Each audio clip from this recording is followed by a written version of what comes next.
Greetings, folks.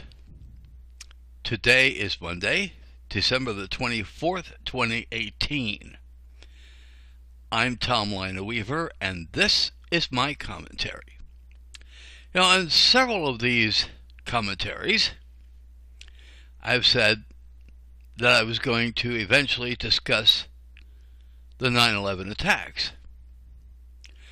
Well, I've got my facts and figures together, and I thought this is a good time to do it. Now, let's start off by saying I believe the government lies all the time. So, finding out they're lying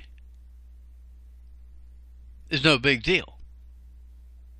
What they're lying about is. When 9/11 occurred, I don't know about you, I'm sure most of us were shocked. And we didn't spend a whole lot of time thinking. Now, some of you who are quicker than I am might have started thinking right away, but not me. No, I was shocked. I didn't know what to think. So all I did was watch the telly, listen to what everybody was saying, and just try to get a grip on it. Well, in time, it turned out that this was the first time the government lied to me, and I knew they lied. Now, the government wants me to believe that these planes hit the World Trade Center. And the fires created by the jet fuel created heat, and that heat traveled down the steel girders all the way to the bottom, melted the girders to the point that it allowed the World Trade Center to pancake. You know what I mean by pancaking? It's when one floor goes on top of another without toppling.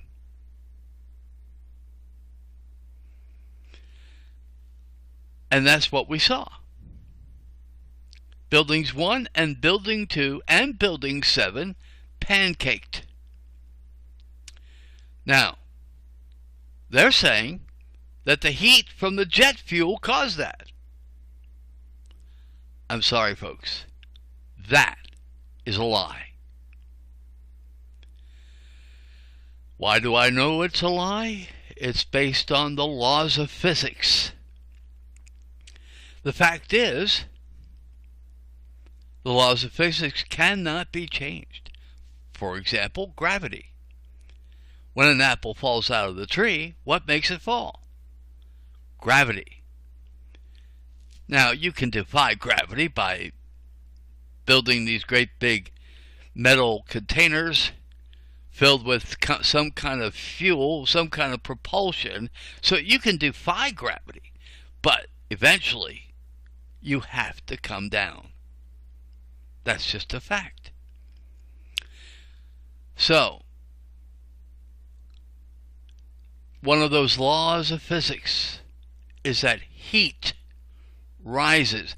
And so when government tells you that heat from the jet fuel traveled down right then and there, it's a lie.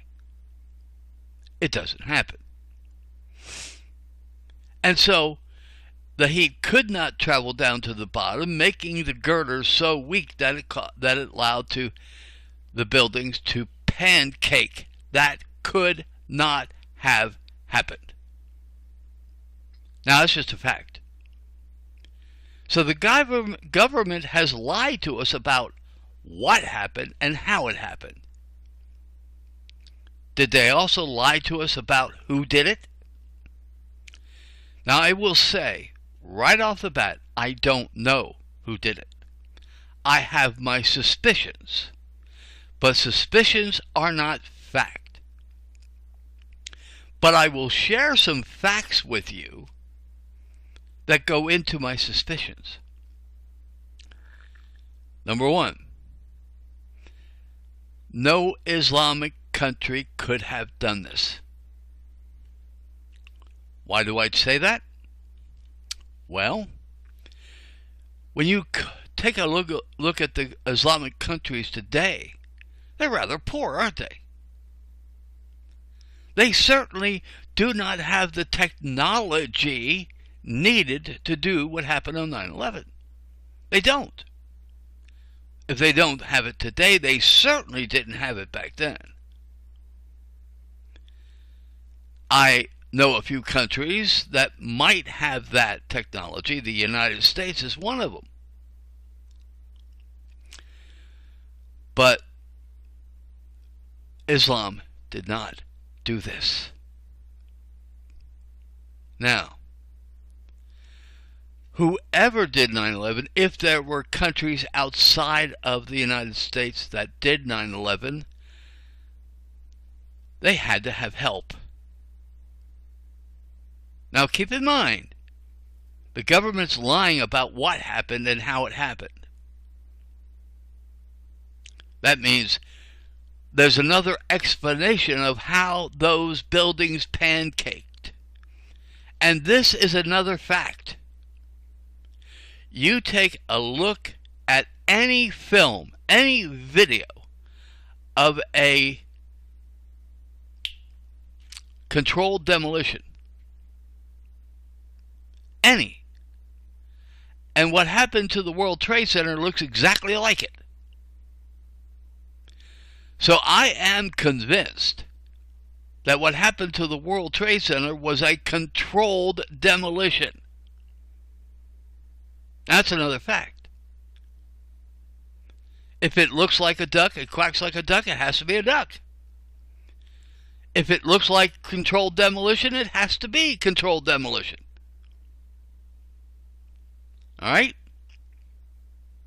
Now, for this to occur, somebody in the United States had to be involved. Now, fact number one. George W. Bush was president. That's a fact. Fact number two. The so-called hijackers, when they came to the United States, they came to Florida. And they took flight lessons in Florida. And for a time they lived in Florida. Guess who was governor at the time? Jeb Bush. Folks, that's a fact. You can't change the facts, can you? Now, for 2 years, who was the head of security at the World Trade Center? You know who? Marvin Bush. Yep. A brother to George W. and Jeb Bush. And a Bush cousin named Walker was the CEO of the